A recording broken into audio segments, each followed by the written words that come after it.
As the astronauts prepare for their mission, they find themselves on the brink of an extraordinary revelation. According to official records, the Apollo 17 mission in 1972 marked the last time humans set foot on the moon. However, declassified footage in 2011 unveils a secret Apollo 18 mission organized by the Department of Defense.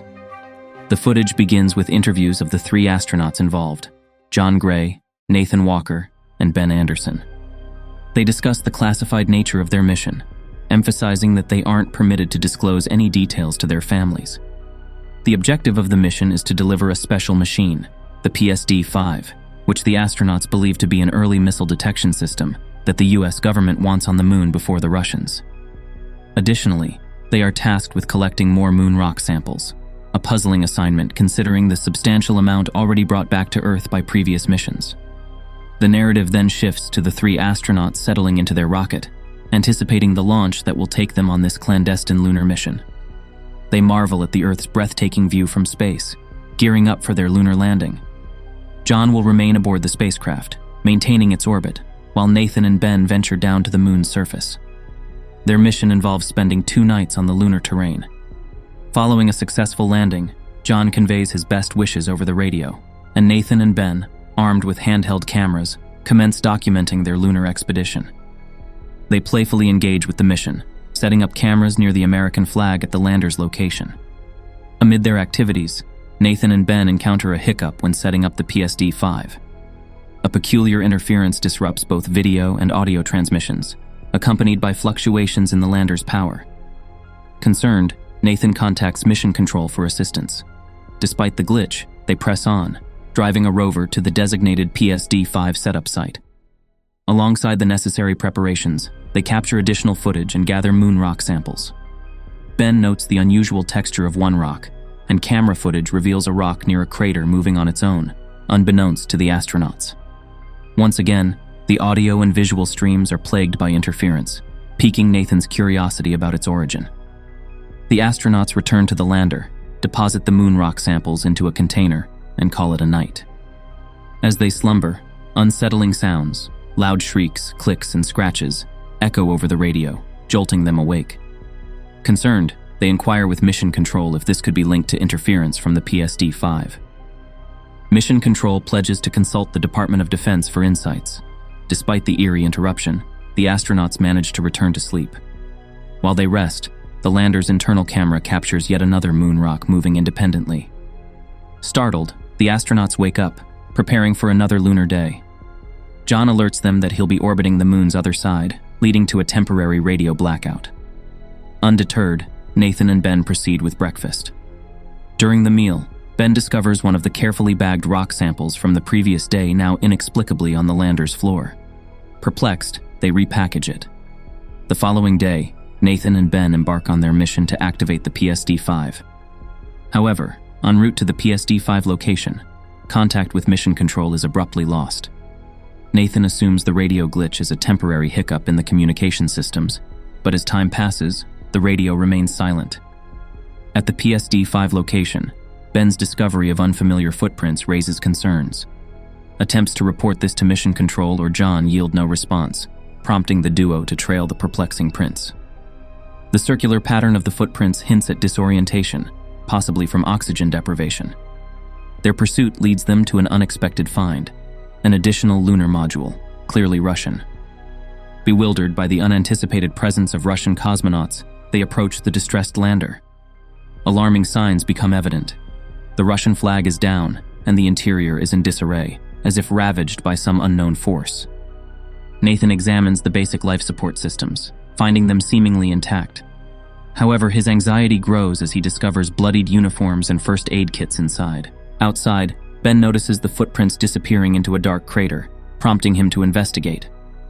Reporting from the crater, he describes an unusual scene: rocks filling the crater, and the ground feeling distinctly softer, raising further questions and uncertainties.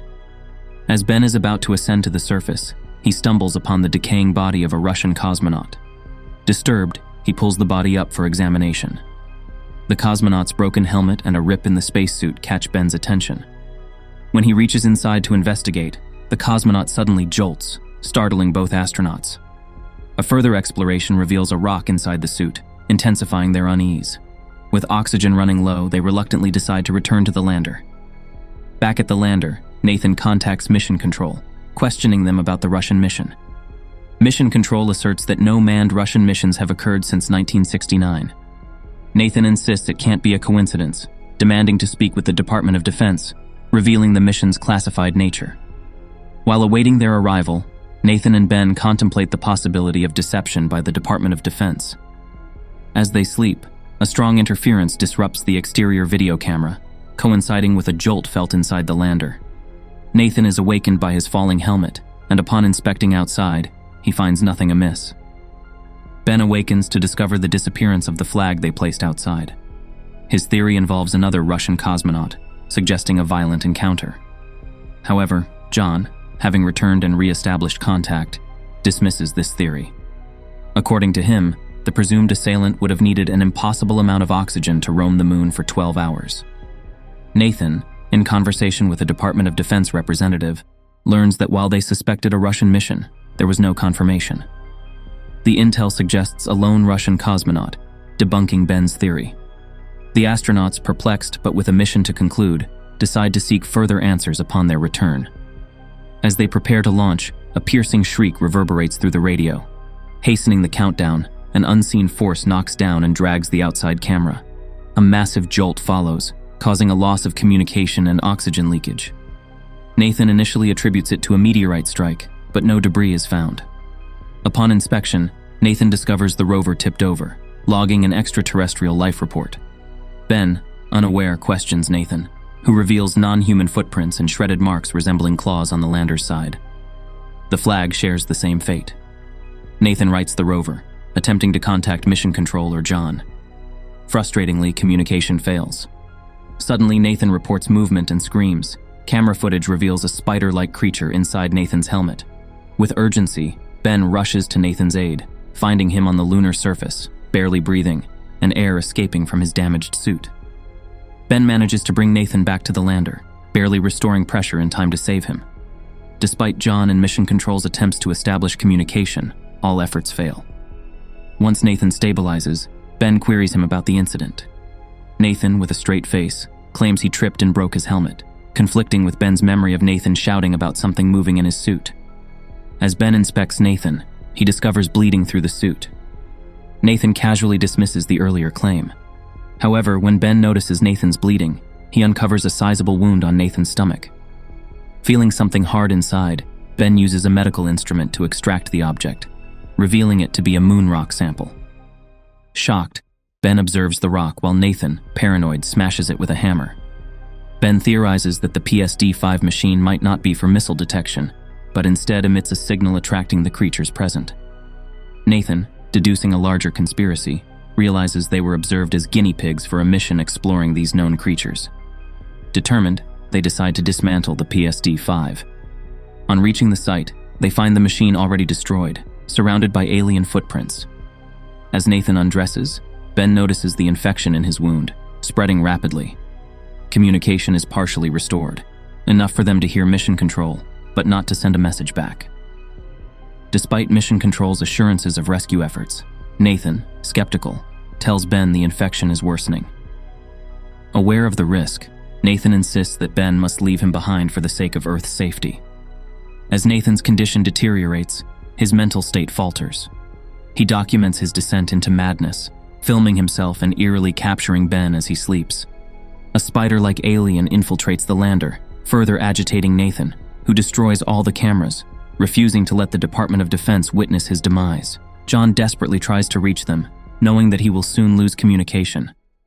The lander's oxygen runs out, pushing Ben to consider their only hope, the Russian lander's oxygen and communication systems. On their way, Nathan, claiming the creatures are everywhere, urges Ben to abandon him. Ignoring the plea, Ben presses on. Suddenly, Nathan leaps from the rover, causing it to tip over. Slow-motion footage reveals nearby rocks transforming into aliens. After regaining consciousness, Ben finds Nathan missing. Searching, he locates Nathan near the crater where they found the Russian cosmonaut's body.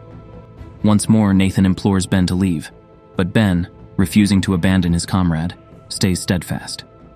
Nathan, pulled into the darkness, is followed by Ben, who illuminates the scene with his flashlight, revealing rocks in the crater transforming into alien creatures.